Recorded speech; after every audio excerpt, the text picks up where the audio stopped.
When people ask me what my favourite horror games are, they often expect them to line up with the same things I post on my top 10 lists. That my favourite game is Silent Hill 2 and I really love Resident Evil. But it's just not the case. People were also confused when I gave a good score to the Silent Hill 2 remake, but stated that I didn't really like it. And there's a lot of things that we're going to talk about today that I think are important both for the way that I do reviews and for my personal opinions. I go into horror games with an open mind, but the games I choose to play are still cherry-picked. I don't buy games that I don't think at least look good, and there's no point buying things on the Steam store that aren't even rated positively. I'm here to replicate the general thought process of the average consumer. I play games that at least look appealing to me. Everyone is entitled to their own opinion, but I tend to stay away from things that are generally rated poorly or aren't interesting to me. Just because I, myself, don't really enjoy playing bad, boring, or lazy games. But I take an interest in those that have no ratings or mixed opinions, since I think they are worth exploring.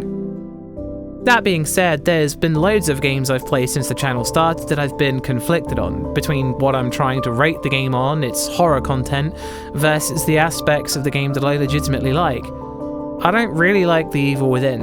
I didn't enjoy the Silent Hill 2 remake either. But I acknowledge that they have good atmospheres, they deliver the sort of things that I rate highly, and my critical opinion on them is that they're good. And today, what I'm going to do is talk about the difference between something that I can rate highly and something that I can enjoy, through the various aspects that make these games somewhat divisive.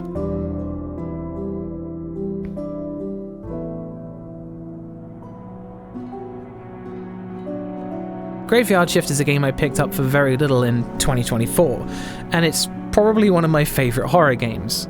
But not because it's a great game, it's one of my favourites because it not only impressed me, it shocked me, and made me laugh.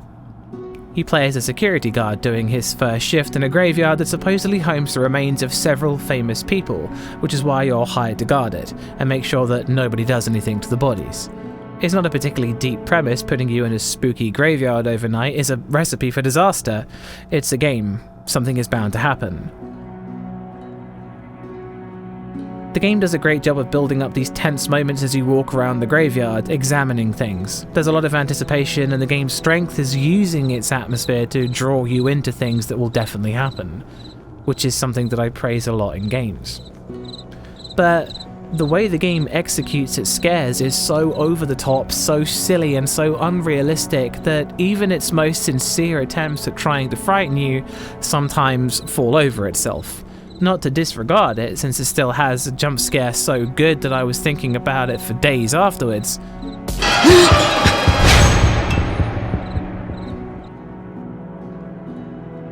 Though the moment in the game, like the infamous piece of paper that reads "Don't look at up," had me laughing for a solid minute, which destroyed the atmosphere completely, and it was followed by the player character saying he was too freaked out to continue working at the graveyard. He then tries to run away, finds the gates locked, and then just gives up immediately and gets back to work checking the security cameras, and sees what's obviously a ghost in the church and is compelled to check it out. It's so unrealistically silly that I can't help but laugh at how it all just plays out. Immersion is something for a future video, but what makes the game so impressive is how it completely destroys its own atmosphere with the typos and the voice acting and the ridiculous scenarios, breaking any link between you and the character you're playing as, and then goes and builds it all back up again, pushing you through a darkened crypt like it's the immersion restores itself completely. Like all of the confounding things you just saw never happened and you're on edge again, against all the odds. When it came to writing a review for it, it was so difficult to decide whether certain aspects of the game were good or bad simply because I enjoyed them. But they were destroying the atmosphere over and over. The idea of critically reviewing something that is based on its ability to be a good horror game was a real challenge, simply because lots of it was not good, but also so good that it was remarkable. Graveyard Shift is still one of my favourite games, and I follow the developer closely, which led me to Amenti, which was their last game. And whilst I was thrilled they did a better job with the horror, part of me was disappointed that it wasn't as funny as Graveyard Shift.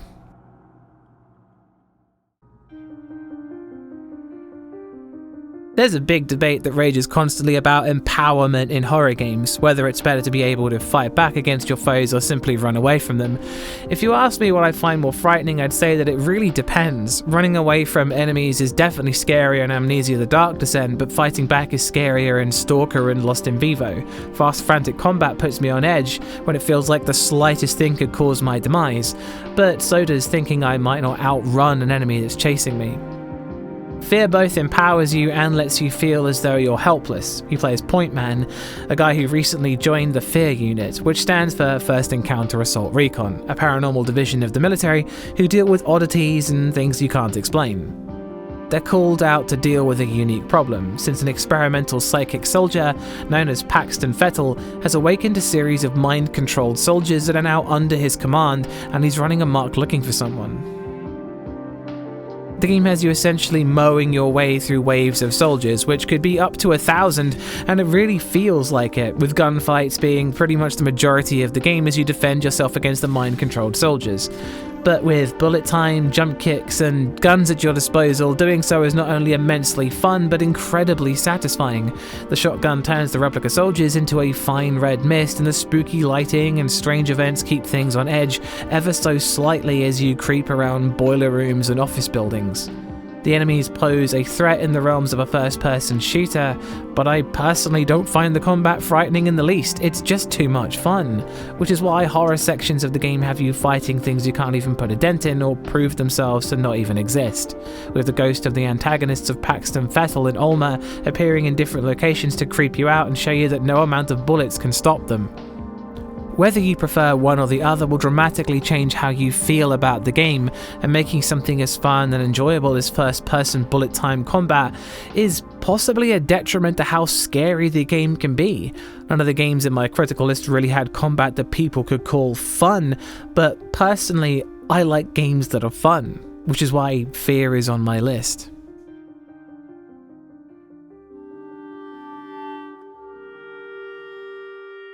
Niche is a word you can definitely use to describe my channel in general, but also most of my interests and the things that I like in games. Mundaun is a game that I really enjoy for multiple reasons. It's a game where you return to the Swiss Alps after the death of your grandfather and inadvertently set the devil free by trying to help him out of a burning building, which causes things to go horribly wrong around the quiet, scenic village of Mundaun, high up in the mountains. The game follows Curtin as he tries to reverse a deal made with the devil by his grandfather before he was even born. Niche really is the word.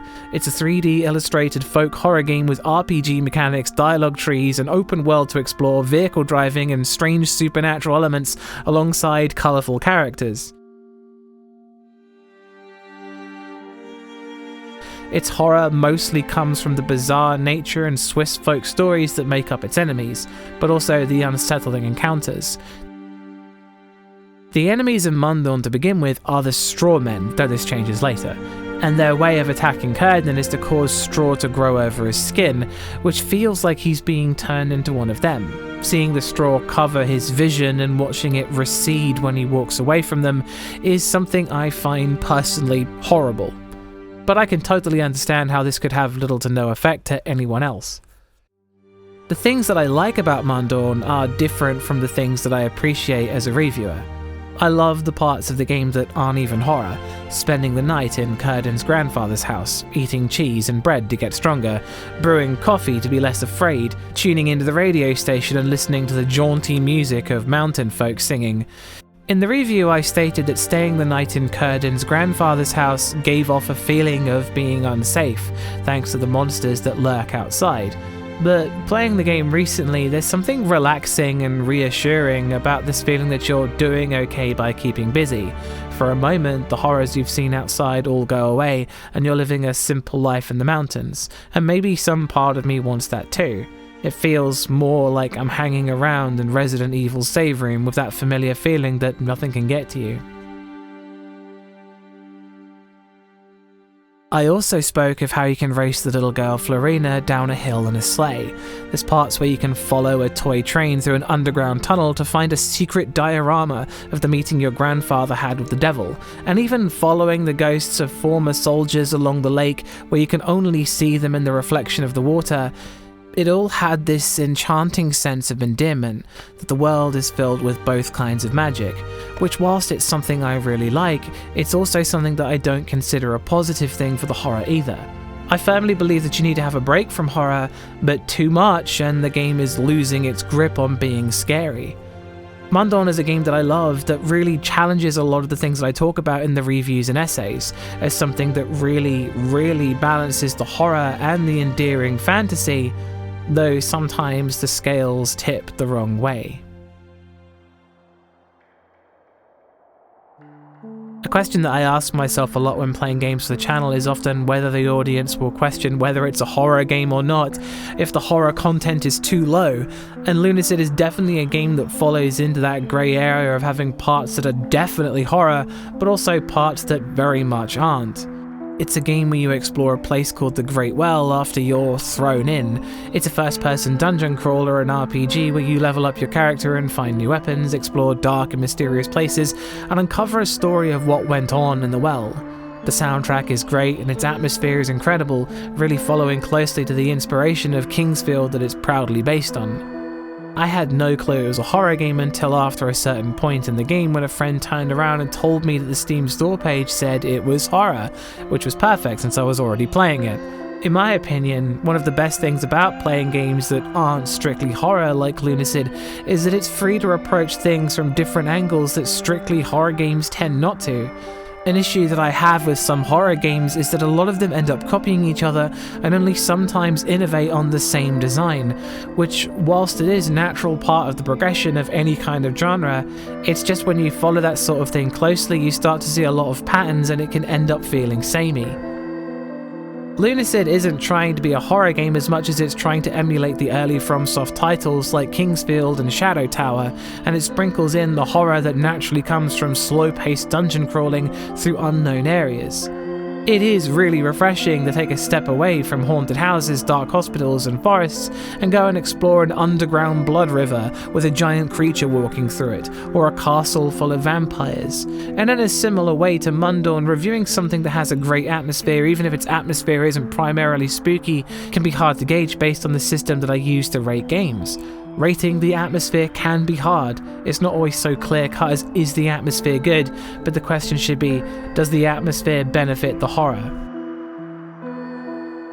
Lunacid is a game that I appreciate on the same level as Elden Ring and Dark Souls, as games that have horror in them, but aren't really horror games, and most of the horror that's in those games comes from the way the gameplay works, with so much of your progression being tied to this fragility and vulnerability in the face of the unknown and potentially dangerous creatures that's reinforced by the loneliness of exploring a mostly dead, hostile world.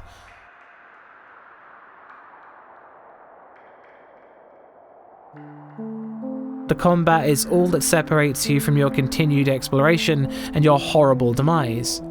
Its horror isn't not based on the appearance of the way the environments look as much as it's based on the idea that everything is a threat, and everything you don't understand can invoke a primal fear in you. I love Lunacid because it leans harder into that fear that makes certain parts of Dark Souls so enticing.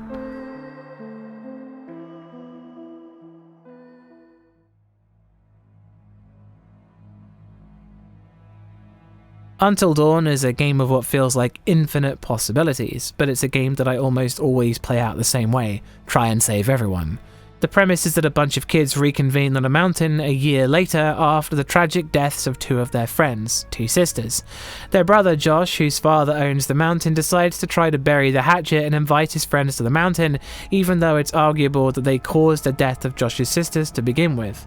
Until Dawn is a cinematic choose-your-own-adventure game where you essentially control a series of characters through environments, looking at things and making choices that will impact the story through either dialogue or actions, and the way that they marketed this was with the butterfly effect slogan, that your choices can result in a lot of different things happening in the game. There's quite a lot of different scenes that play out, and even minor changes in the game can lead to bigger differences down the line. But despite Until Dawn being unanimously agreed on as the best game in its very specific genre, it's a genre that's so divisive to a lot of people as the question of interactivity comes into play quite often. Most horror games feel more interactive than Until Dawn, since by its design it doesn't let you do quite a lot of the things you take for granted in other games. A lot of what happens can very obviously feel like a guided tour through a story, because that's literally what's happening, but this design really hampers things like experimenting with the story, as it still needs to reach an ending, and whilst it has a great deal of possible things that can happen, it's far from infinite and needs to stick to the narrative. This, alongside with how rigid things are like the movement, how there's no inventory, how most events are scripted events, and it's unsurprising that a lot of people feel rightfully that there's not much to interact with. However, I've always been satisfied with what Until Dawn had in it, and when they added more gameplay in the Dark Pictures Devil in Me, I really wished that they'd taken it out, since climbing ladders and pushing boxes was frankly boring to me. My critical opinion and personal opinions happen to line up, that going into something like this I didn't find the lack of gameplay hurt the horror, and I happened to enjoy the game anyway. Once again, this is people's preferences. I understand fully that every game is not for everyone, and whilst I appreciate the developers tried later down the line to address the criticism that their games lacked gameplay, I feel as though the game's pacing suffered as a result. We may never reach the middle ground between the cinematic choose-your-own-adventure style game and something interactive enough to sate some people's enthusiasm for more input into the events without changing the fundamentals of the game that they made, which could mean something special is lost. Until Dawn is a game that I'll make any excuse to play, whether it's to once again watch Emily die in various situations, since I really don't like her, or whether it's to once again try and save Josh from his horrible fate on the mountain. The music, the scenery, the interactions with the psychiatrist. It's an adventure I'd partake in any day.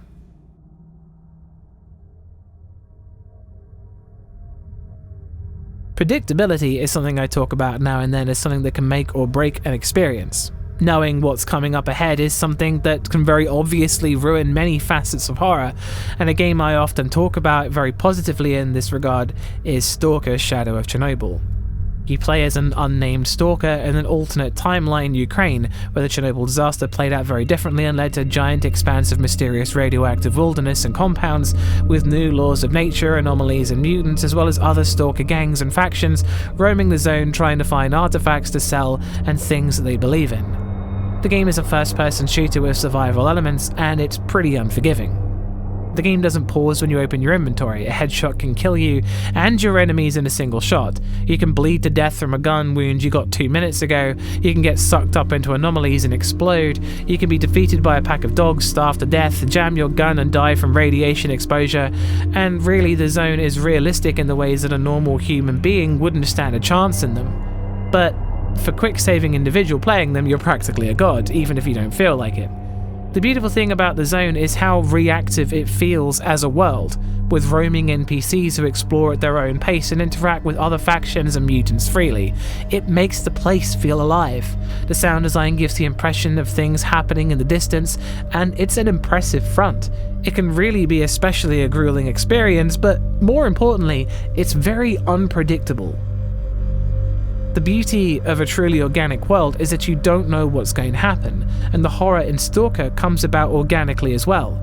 Some games will lead you through a haunted house of horrors where everything that jumps out at you is timed or calculated to maximize your fear, but organic horror can strike at any time at any place, and Stalker exceeds at this.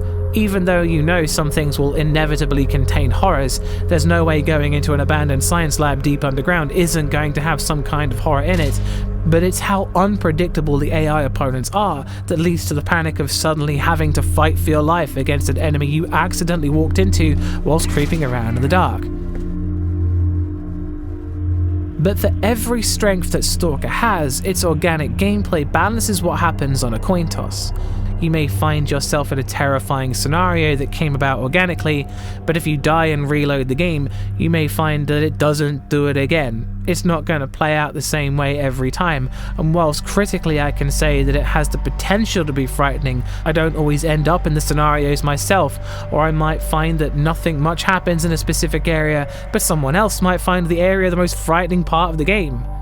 Luck of the draw is luck of the draw, no matter how good I think it is.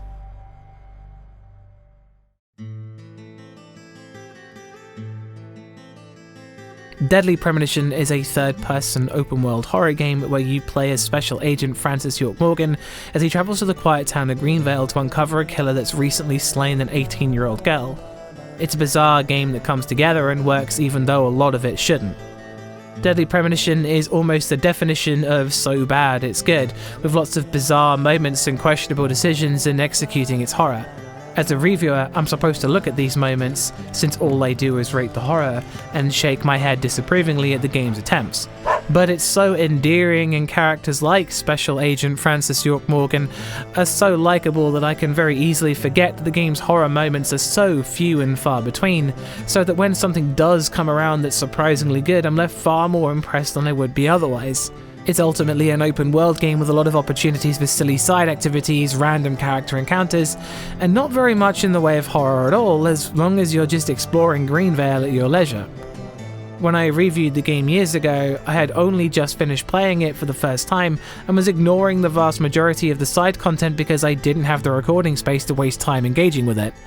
Nowadays things are different, and recently playing it I spent much more time with the side content than the main story, and this pushes the already quite sparse horror moments even further apart. As much as I enjoyed my time the first time playing through Deadly Premonition since it's so uniquely weird and captivating, I enjoyed my most recent playthrough even more since the side content appealed to me more than the horror did, even though it was now far less of a horror game than it had been previously. It's hard to gauge just how much of a game people will put their time into. I say your mileage may vary a lot simply because people might do what I did the first time, or might do what I did the second time, and they'll have a totally different experience and receive it differently, playing the same game.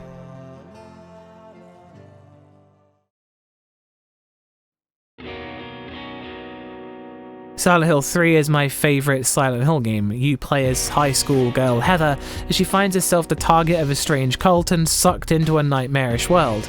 The Silent Hill games, especially the first 4, are really special in terms of horror, for mastering a type of atmosphere and feeling that's still coveted today, laying the foundation for psychological horror. Silent Hill 3 isn't what I consider to be the best Silent Hill game, but it is definitely the most fun. All of the silly outfits and custom unlockables make playing the game drain all the horror from it entirely, and whilst in recordings I always use default costumes so that people get the average experience from viewing the game, it's extremely tempting to pull out the lightsaber and put on the Sailor Moon costume and go around cutting up existential horrors.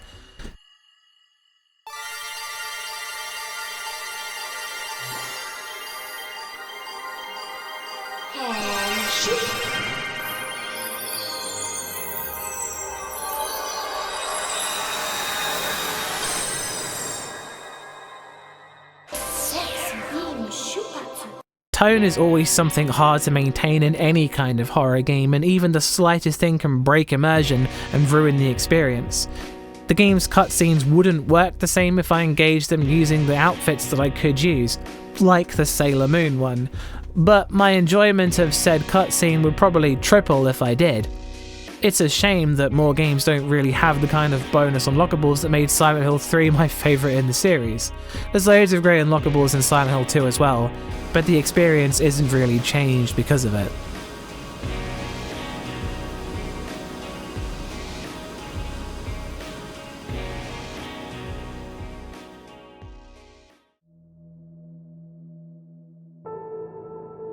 SOMA is the best of both worlds, where I can say happily that it's a game that I very much enjoy, and it's also really, really good. There's not much to say about this entry because I've already spoken about SOMA so very often, because it ticks all of the boxes for the sort of game I like. I love sci-fi settings, I love creepy stories, I love exploring environments to eke out more information about the strange things going on, and I like how lonely it feels. The overlap is perfect, but it's not my favourite horror game.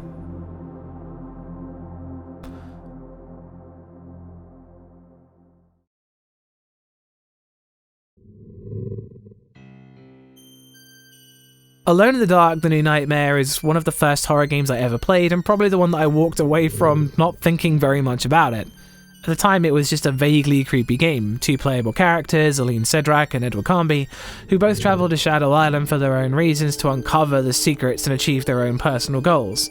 The game's atmosphere is really great and has lots of things that I personally like that I could never really find myself enjoying as much anymore. I've walked through tons of creepy mansions, underground caves, loads of darkened laboratories and decrepit tombs, but there's something about the ones in the new Nightmare that really intrigue me. And maybe it's just because it has all of these things, but I remember recreating the Morton Mansion in the original Sims, which should tell you how much I liked the game at the time.